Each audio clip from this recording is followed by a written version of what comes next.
안녕하세요. 오늘도 사연 살롱을 찾아주셔서 감사합니다. 저는 50대 여자예요. 여러분들은 하루아침에 돈벼락을 맞으면 어떠실 것 같나요? 저도 한때는 눈먼 돈이 나에게 떨어지면 얼마나 좋을까 하는 상상을 했던 사람이에요. 돈으로 행복을 살 순 없지만 행복하기 위해선 역시 돈은 필요하잖아요. 그리고 돈이 있다고 불행할 일은 결코 없으니 돈은 무조건 많으면 많을수록 좋다고 생각했어요. 하지만 꿈이 현실이 되는 순간 저는 돈이 많아도 불행할 수 있다는 것을 경험하게 되었고 이번 기회에 그 이야기를 하고 싶어 이렇게 사연을 쓰게 되었어요. 5살 나이 차이의 남편과 저는 같은 공장에서 일하며 만났어요. 자주 보고 처음 봤을 때부터 서로에게 호감을 갖고 있던 터라 저희는 금방 가까워졌어요. 1년의 연애 끝에 결혼을 하게 되었죠. 남편과 저는 둘 다 형편이 그리 좋지 않았어요. 저는 한때는 친할아버지의 재산으로 그럭저럭 살았지만 곧 가사를 탕진한 홀아버지와 함께 살았고 남편은 시골에 10년 된 옛날 빌라에서 아버지의 빚을 갚으며 살아가는 홀어머니와 8살 아래 여동생이 있었죠. 양가 사정이 다 이렇다 보니 저희는 조촐하게 겨우 결혼식만 올렸고 보증금 100만 원에 반지하 월세방에 신혼살림을 차렸어요. 말이 좋아 신혼살림이지 저희 살림은 단촐하게 그지없는 것들이었어요. 아무튼 저희는 그렇게 부부의 연을 시작했습니다. 남편은 착하고 성실했고 저는 주변에서 짠순이라고 부를 정도로 알뜰해서 마치 남편과 저는 소꿉놀이를 하듯 매일매일 즐겁고 행복했어요. 저희 부부는 형편이 좋아지면 아이를 갖기로 하고 무조건 저희 두 사람의 월급의 80%를 저금했어요. 그렇게 3년을 모으니 그리 크지는 않았지만 방 2개짜리 전세 보증금을 마련할 수 있었어요. 결혼 3년 만에 반지하 월세를 탈출할 수 있게 되었던 거죠. 반지하 월세방에서 이사가던 날, 저와 남편은 얼마나 기뻤는지 그날 처음으로 손을 바들바들 떨며 소고기를 사 먹었던 기억이 지금도 생생하게 떠오를 정도네요. 저는 그때 생각했어요. 저희 부부는 젊고 이렇게 알뜰살뜰 모으면 언젠가는 저희가 꿈에 바라는 내 집장만을 할 수 있을 거라고요. 그런 꿈이 있었기에 저희 부부는 야근을 해도 피곤하지 않았고 김치와 김, 어쩌다 상에 올라오는 햄이나 계란말이에도 진수성찬이다 여기며 기뻐했어요. 그렇게 결혼 7년이 흘렀고 남편은 이제 제법 돈도 모았으니 아이를 갖자고 했어요. 하지만 저는 솔직히 남편과 다르게 임신을 조금 더 미루고 싶었어요. 아직 집을 장만하지 못했기 때문이었죠. 제가 임신을 하면 지금 벌어오는 수입보다 돈이 당연히 적어질 텐데, 그리고 아이를 낳고 당분간 아이를 키워야 하니 어쩌면 다니던 공장을 그만둬야 할지도 모른다고 생각하니까 저는 남편에겐 미안했지만 역시 임신할 시기는 아니라고 생각했어요. 그래서 처음엔 남편 몰래 피임을 하며 임신이 안 되는 척 연기를 했어요. 점점 그렇게 시간이 지나니 남편은 슬슬 걱정이 되는 눈치로 저에게 이렇게 말하더라고요. 아무리 생각해도 당신이 너무 무리해서 그런 것 같아. 앞으로 돈 버는 일은 나한테 맡기고 당신은 집에서 쉬는 게 어때? 주변에서 아이도 엄마가 여유가 있어야 생긴다고 하더라고. 남편은 꽤나 오래 고민한 얼굴로 저에게 일을 그만두면 어떻겠냐고 말했어요. 저는 아이가 안 생기면 어쩔 수 없는 거지. 뭐하러 일까지 그만둬?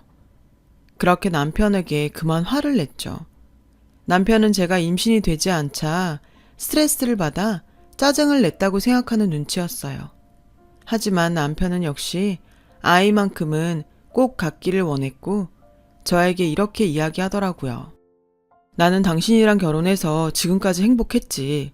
앞으로 우리 아이와도 많이 행복하고 싶어. 나도 다름쥐 남편처럼 퇴근하는 길에 아이랑 당신 생각하면서 통닭도 사고 휴일이면 동물원이나 놀이동산에도 가보고 싶어. 저는 남편의 말을 듣고 속으로 그렇게 행복하려면 돈이 얼마나 많이 필요한데 이 남자가 현실은 모르고 꿈만 꾸는구나 하며 한심하게 생각했어요. 하지만 차마 그 말을 입 밖으론 꺼내지 못했죠. 그 후 남편은 한참 동안 지나가는 남의 아이를 부러운 눈으로 바라봤어요. 처음에는 그 모습도 짜증이 났는데 그런 남편을 보면서 점차 마음이 흔들렸죠. 공장에서 유일하게 사귄 동료가 아이를 낳았다는 소식에 찾아갔다가 처음으로 저도 엄마가 되고 싶다는 생각을 하게 되었어요.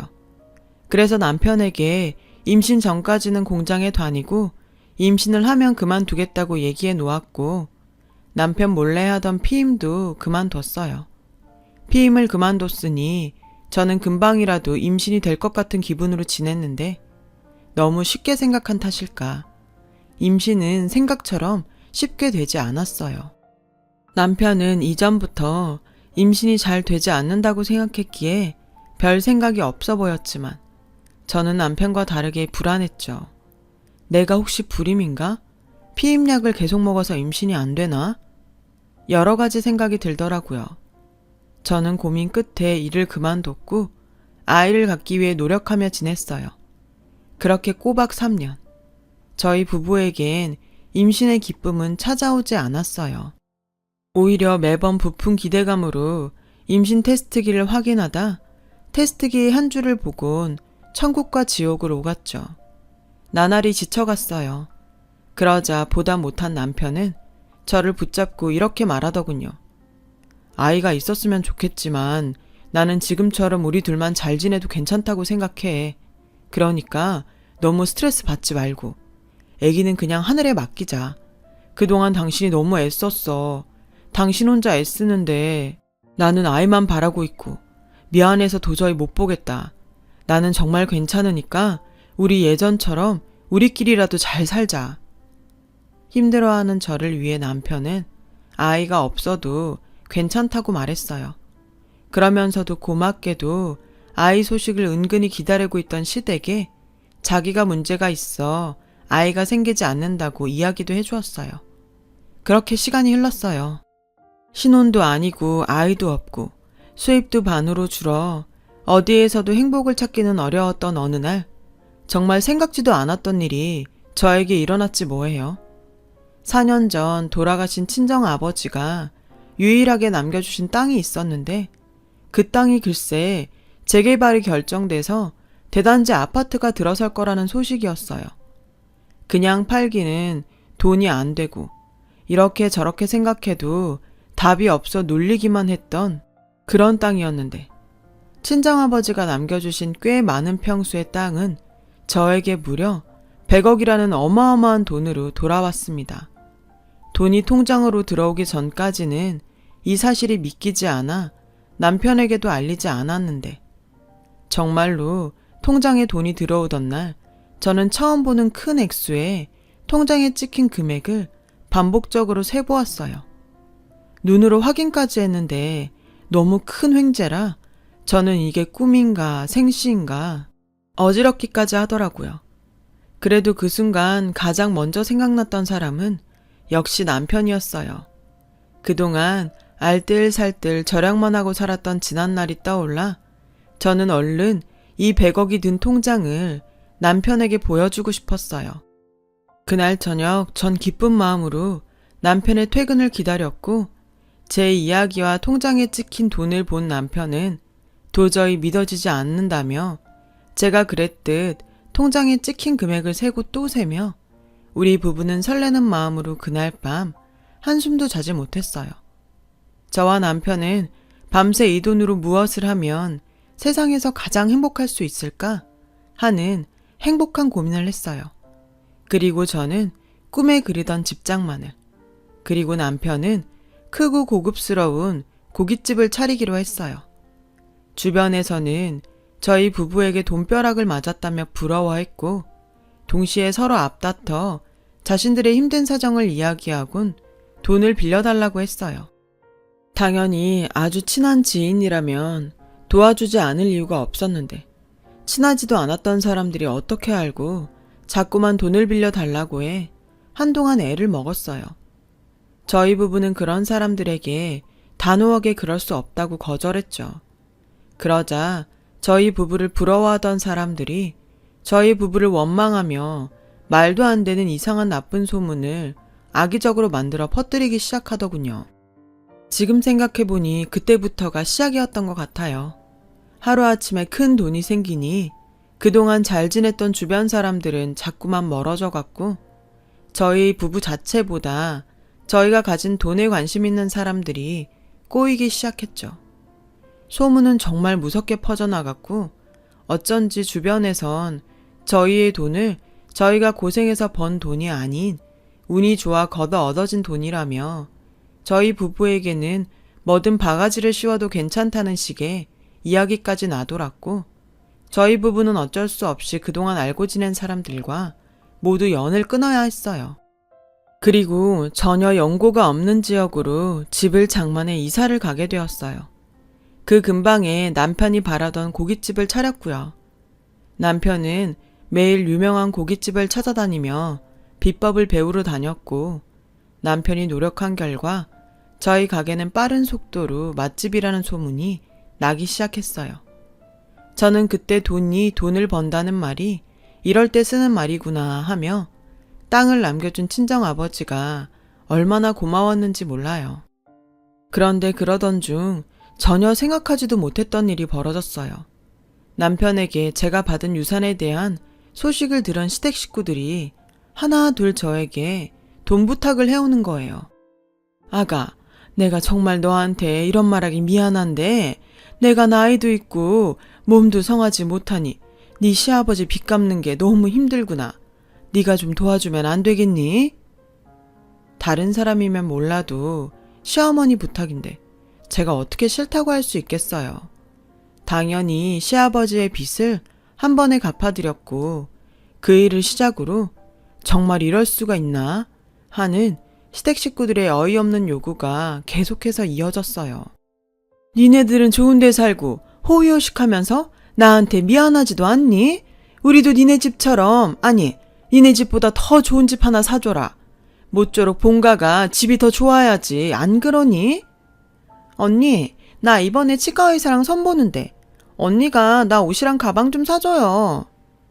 이번에 네 신우가 결혼할 때 혼수는 네가 좀 해라.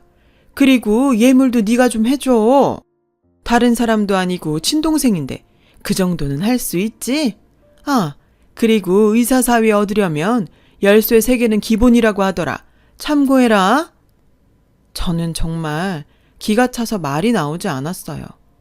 처음엔 제가 남편 집 사정 뻔히 다 아니까 그래, 가족이라곤 시댁 식구밖에 없는데 돈 있을 때 도와드려야지 했었는데 마치 제가 받은 유산이 자기들 돈인 것처럼 아무렇지 않게 쓰려고 하는 태도에 너무 화가 나더라고요. 그래서 시어머니가 시누이의 예물과 혼수 이야기를 하던 날 저녁 저는 가게에서 일을 마친 남편에게 이제 더 이상 시댁 식구들에게 돈에 관한 부탁은 들어주지 않겠다고 말했습니다. 남편은 순순하게 알겠다고 했지만 은근 기분이 좋아 보이진 않았어요. 그 모습에 신경이 조금 쓰이긴 했지만 설마 저는 그동안 제가 시댁에 쓴 돈이 있는데 남편이 내가 자기 식구들에게 돈 쓰는 걸 싫어한다고 생각하진 않겠지? 하며 믿고 있었어요. 그리고 더 이상 그 이야기는 하지 않았어요. 제가 아는 남편은 제 마음을 알 거라고 완전히 믿었죠. 하지만 시간이 흐르고 남편이 변했다는 걸 알 수 있었어요. 나름 동네에서 맛있다고 소문이 났던 우리 가게에 어쩐 일인지 조금씩 손님이 끊기기 시작했고 저는 그 이유가 궁금했던 고민 끝에 점심시간에 맞춰 가게에 가보았죠. 그동안 남편이 알아서 잘 운영하고 있던 가게는 제가 예고도 없이 방문하자 종업원들이 깜짝 놀라는 눈치였고 가게 어디에서도 남편의 모습은 보이지 않았어요. 알고 보니 매일 아침 가게로 출근하던 남편은 저에게 거짓말을 한 거였고 한참이나 가게에 나오지 않고 있는 상태라는 거예요. 그렇죠. 문제가 있었던 거죠. 주인도 관심을 안 가지는 음식점에 누가 관심을 가지고 오겠어요. 주인이 안 나오니 그 가게는 뻔한 거죠. 저는 그 순간 정말 설마 했어요. 남자가 갑자기 큰 돈이 생기면 없던 허영심도 생기고 유혹에 잘 넘어가 바람을 피기도 한다는 말을 듣곤 했거든요. 저는 그날로 제발 아니길 바라며 다음 날 출근을 한다는 남편의 뒤를 밟았어요. 그러자 저와 상의도 없이 집과 떨어진 유료 주차장에서 외제차로 바꿔 타는 남편을 보게 되었습니다. 곧이어 골프장의 모든 장비를 다 갖춘 남편을 목격하게 되었어요. 놀랐지만 한편으로는 그래, 바람만 피지 말아라 하며 간절하게 바랬죠. 남편은 그런 저의 간절한 바램을 한순간에 부셔버렸어요. 골프장에 들어간 남편은 저보다 한참이나 어린 여자와 당연하게 스킨십을 하더라고요. 남편이 쓴 카드 내역서를 살펴보니 남편의 외도는 사실이었어요. 저는 그 순간 남편과 시댁 식구들이 모두 괘씸하게 느껴졌어요. 지가 누구 돈으로 인생이 폈는데 정말 그동안 아무것도 모르고 예전의 남편 모습만 생각하며 순진하게 속았다는 것이 저 자신도 용서가 되지 않았어요. 저는 그 길로 변호사 사무실에 가서 이혼 상담을 했어요. 당연히 이혼은 제가 무조건 유리했고 그날 저녁 바로 남편에게 이혼 서류를 내밀었어요. 싹싹 빌어도 모자랄 남편은 참 어이없게도 마치 제가 이혼하자고 말해주길 기다렸다는 듯 단번에 그러자고 하더군요. 저는 남편의 그 뻔뻔하고 당당한 태도에 또 한 번 속에서 열불이 올라왔는데 이 남자가 하는 다음 말이 더 가관이었어요. 이혼할 때 당연히 재산 분할하는 거 알지? 50대 50으로 하자. 진짜 기가 막힌다. 재산 분할? 그 돈이 당신 돈이니? 우리 아버지 땅 팔아서 생긴 돈이잖아. 당신이 무슨 자격으로 그 돈을 달래? 누구 돈인 게 왜 중요해? 당신과 나 부부고 그 돈은 우리 부부 돈이니 나누는 게 당연하잖아. 그리고 내가 놀았어? 나도 가게에서 일해서 돈 벌었잖아. 그래서 꼴 같지 않게 외제차 타고 골프 치면서 여자랑 바람 폈니? 그런 사람을 뭐라고 하는지 알아? 유책 배우자. 당신은 나한테 어떤 것도 요구할 수 없어. 그래서 지금 나한테 한 푼도 못 준다는 거야? 당연하지. 그것뿐인 줄 알아? 내가 그동안 당신 집 빚 갚은 거랑 당신 동생 시집 보낼 때 해준 혼수랑 예물까지 싹 다 돈으로 환산해서 청구할 거야. 제 말에 남편은 아무 말도 하지 못했어요. 보아하니 거기까진 전혀 생각하지 못한 눈치였죠. 그리고 다음 날부터 남편은 마치 꼬랑지 내린 개처럼 제 눈치를 살폈어요. 다시 가게 일을 하며 예전의 모습으로 돌아가는 듯 했어요. 내가 잠깐 미쳤었나 봐. 미안해 여보. 나 다시 예전처럼 가게 일 열심히 하고 한눈 안 팔게. 엄마랑 민영이도 당신한테 얼마나 고마웠는지 몰라. 그러니까 그만 화 풀고 나 한 번만 봐줘. 나이 먹어 남편이 마누라한테 잘하며 분명 남편이 젊었을 때 꽤 마누라 속을 썩인 거라고 하던데 남편은 그 사건 이후로 저에게 무조건적인 복종을 하며 마치 처음부터 애처가인 양 저를 챙겼죠. 처음엔 남편에게 당한 배신감에 저는 마음의 문을 꽁꽁 닫아버렸고 주변에선 저희 부부의 사정도 모르면서 남편이 저렇게 잘하는데 제가 너무하다고 떠드는 소리가 들려왔어요. 그리고 한 가지 일이 벌어졌어요. 너 정말 해도 너무한다. 아무리 네 아버지 유산이지만 어떻게 네 신랑 이름으로 된 재산이 하나도 없냐? 남자가 자기 앞으로 아무것도 없는데 어떻게 사업을 하겠어? 내가 우리 아들 기죽고 사는 거 생각하면 속이 다 타서 재만 남았다. 엄마, 그만하세요. 이 사람이 유산으로 받은 건데 왜 내 이름으로 해요? 당연히 다 이 사람 앞으로 해야죠. 나나 엄마나 다 이 사람 덕에 사는 사람이니 그런 말 하지 말아요. 저는 시어머니의 말에 정남이가 뚝 떨어졌는데 또 남편의 저런 저자세의 모습엔 조금 마음이 불편했어요. 그렇게 시간이 흘렀고 남편은 여전히 반성하는 듯 성실한 모습과 저에게 잘하려고 노력했어요. 시간인지라 저는 견고하게 닫혀있던 마음을 조금씩 풀기 시작했죠. 그리고 마음속으로 그 사건이 있었으니 남편이 무서워서라도 다시 지난날 같은 실수는 하지 않을 거라는 생각에 남편을 용서해주기로 마음먹었죠. 그런데 그런 제 마음을 비웃기라도 하듯 정말 예상하지 못했던 장소에서 남편의 실체를 보게 되었어요. 미안하다며 외제차와 여자를 정리했다고 말한 남편은 여전히 그 차를 타고 다녔고, 제가 봤던 그 어린 여자와 아파트 모델하우스를 둘러보고 있었어요. 자기야, 정말 나 이 집 사주는 거야? 당연하지. 내가 우리 자기한테 거짓말하는 거 봤어? 자기 와이프 알면 가만히 있지 않을 텐데. 괜찮아? 걱정하지 마. 오빠가 다 생각이 있어. 우리 자기는 그냥 오빠만 믿고 행복하기만 해. 우리 얼른 이 집에서 예쁜 아기 낳고 행복하게 살자. 저는 두 연놈들의 대화에 손이 바들바들 떨렸어요. 사실 시어머니 성화도 있고 무엇보다 남편을 다시 믿어보기로 했기에 가게 명의를 남편 앞으로 바꿔줬거든요. 그뿐만이 아니었어요. 남편에게 가게 운영하면서 돈 걱정하지 말라고 가지고 있던 유산의 일부도 남편 통장에 넣어줬어요. 제가 충격에 간신히 버티고 있을 그쯤 저는 더 이상 그곳에 두 다리를 붙이고 서 있을 수 없었습니다. 야야, 집은 다 둘러봤어? 두 연놈에게 시어머니는 반갑게 다가갔고 시어머니는 남편의 상간녀를 마치 며느리처럼 대하며 연신 상간녀의 손을 꼭 붙잡고 있었어요. 내가 자손이 없어서 잠도 못 잔다. 옛날 같으면 벌써 소박 맞을 일이지. 네가 부디 우리 집 대를 이어다오. 걱정하지 마세요. 다만 저는 첩은 싫어요. 안다마다 조금만 기다려라. 다 돼간다. 지금 생각해보면 그때 제가 모델하우스 구경을 간 것이 저에겐 천운이었고 저는 당장이라도 그들을 응징하고 싶었지만 그 마음을 꾹 참았어요. 그리고는 태어나 처음으로 심부름센터라는 곳을 찾아가 이 몰상식한 것들이 벌이고 있는 모든 일을 알아봐 달라고 했어요. 그 결과 저는 남편이 제가 상속받은 유산을 이혼하며 나눠 가질 방법에 대해서 여기저기 알아보고 다녔다는 것을 알게 되었어요.